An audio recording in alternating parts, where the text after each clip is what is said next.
Jai Hind. Today is a very auspicious day for all of us. You know very well that today is Army Day. Yes, sir. तो आप सबको बहुत बहुत मुबारक, खास तौर पे उन सबको जो कि फौजी हैं. Friends, today we have with us Major General VPS Bhakuni. He was commissioned into Army in 1981. A very dynamic personality, now engaged in helping the youth of the nation in entering into Army and becoming very successful officers. He was conferred with the Vashisht Seva Medal for his meritorious service of the exceptional order. I will not take much of your time, and now I will welcome General Bhakuni to our show. Bhakuni sir, you are welcome to Chhoti si Mulakaat. Thank you. What a pleasure, Mr. Kang, and what a wonderful day you have selected, Army Day, very close to my heart. And what a wonderful audience you have chosen. Some of them are from the armed forces and others are aspirant of the armed forces. Yes, I'm sure it is going to be a very interesting meeting. Chhoti si Mulakaat, I really liked your heading. I hope it is not going to be too long. Not at all, sir. Okay. So to begin with, sir, I would like to know that what was your journey from a village boy who joined Indian Army as an apprentice and went on to becoming a Major General in the Army?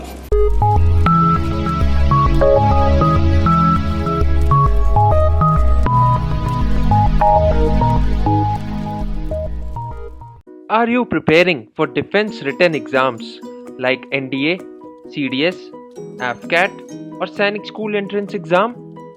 Join our written exam preparation courses, practice mock tests and get expert mentor support.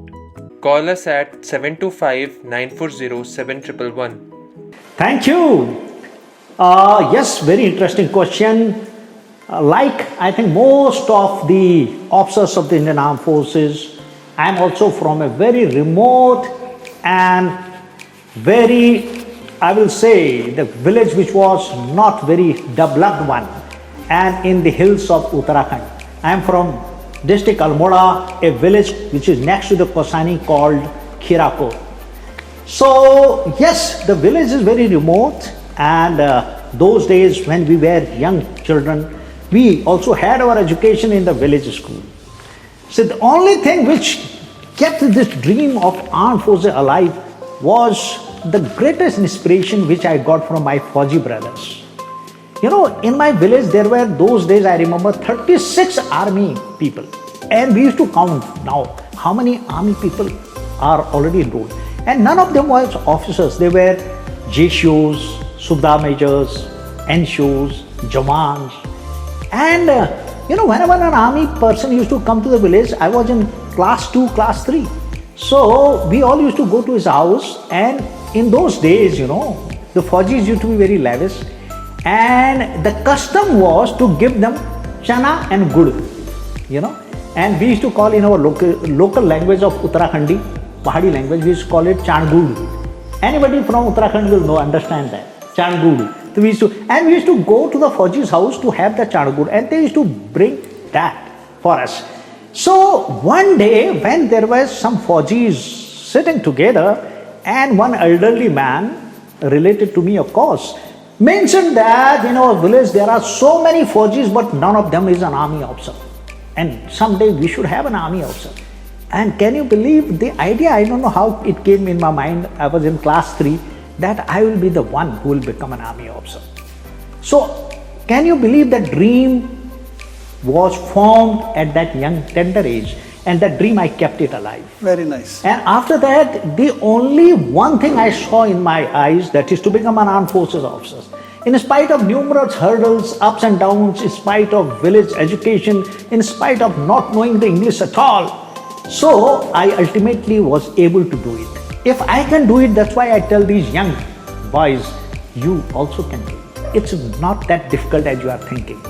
If I can do from that remote village, who came to the city only in class 6. And can you believe, after 12th class, I joined army as a Jawan, as an apprentice in apprentice training school, Bhopal.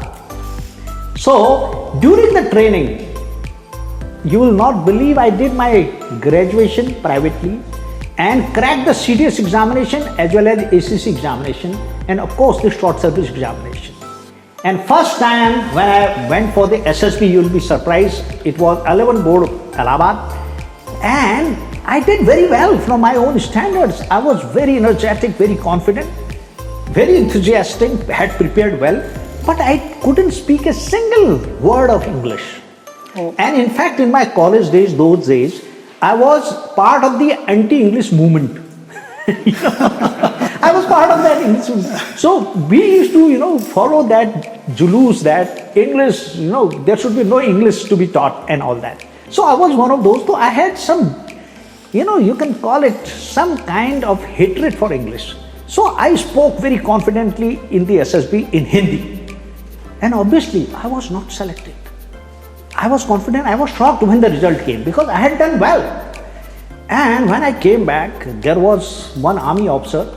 I asked him, I still remember his name was Major Joshi. And I asked him, sir, I had gone, I did well, this is what happened, I prepared well.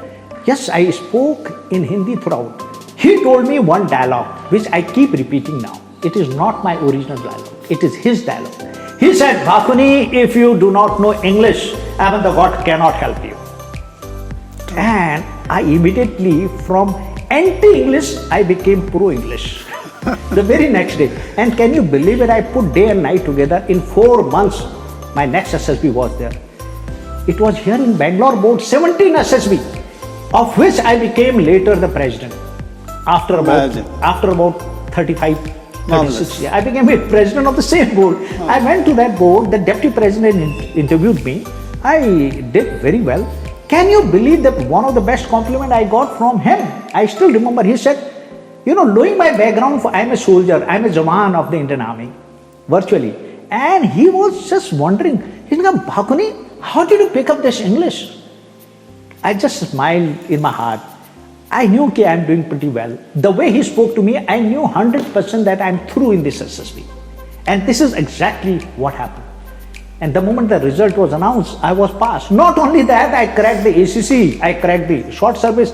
I had a choice to go in any of them. I went to the IMA thereafter, and July 1980, I joined the Indian Military Academy.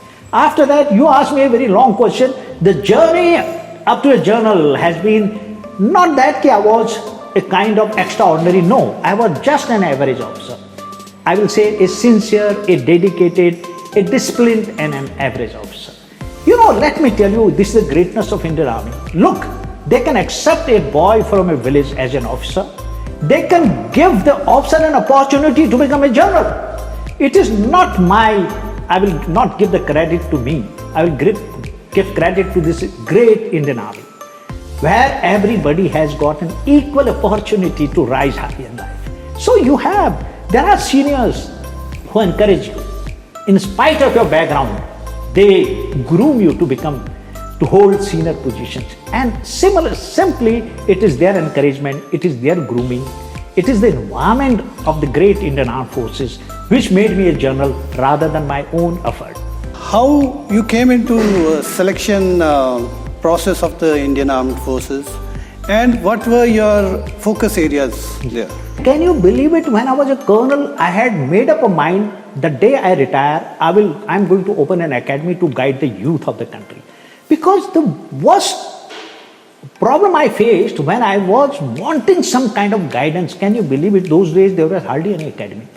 In India, there was only one academy, that was Minerva Academy in Chandigarh. There were no academies those days. True. No guidance whatsoever. Where to go? You want to find out? There was hardly any YouTube channel, there was hardly any guidance. Nobody could tell you what happens in the SSB. We were completely blank.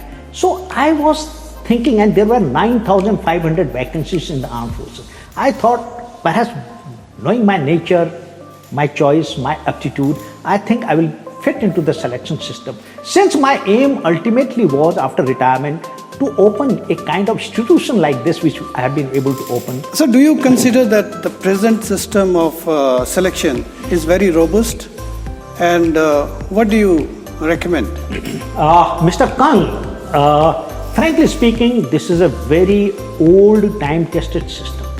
Undoubtedly, this has served the armed forces pretty well. It has served the nation pretty well. Because the selection system, one thing I will tell you, the beauty of the selection system is since 1948, when we adopted this system, till date there are numerous boards, but there has not been a single case of corruption against so many centers. Excellent. So it has been a very robust system based on the good old Indian philosophy of Manasa, Vacha, Karmana, where there are three techniques which are assessing you, and all these three techniques are independent. So I will say, yes, the selection system is very robust, very, very impartial, and you select the best out of the lot.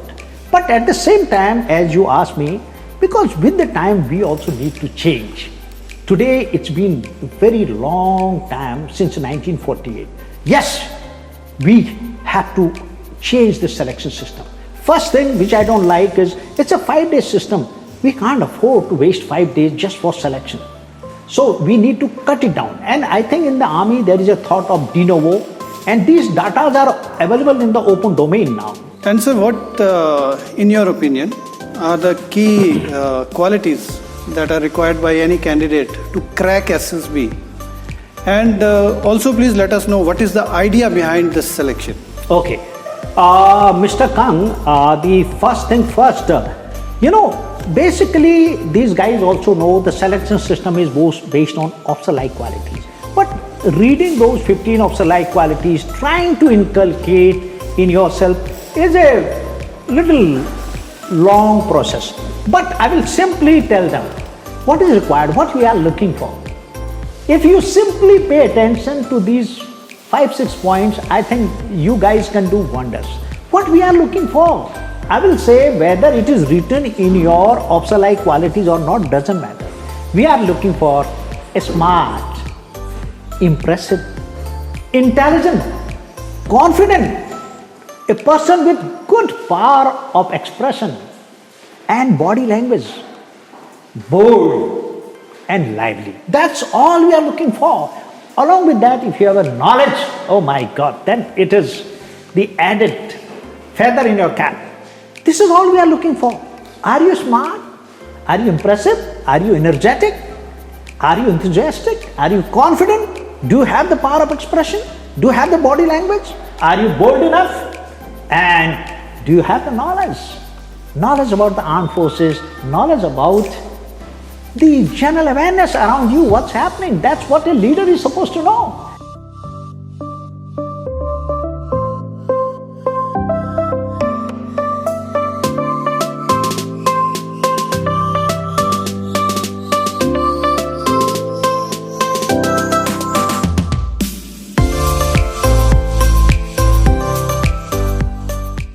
Make sure that you don't miss any of our free classes and exclusive new videos on SSB Show Short Plus. Subscribe now and hit the notification bell. Follow us on Instagram for more informative and motivational content, offers and updates related to the armed forces. Visit our website for numerous online courses and study material. Call us on 725-930-7111 for queries and registrations.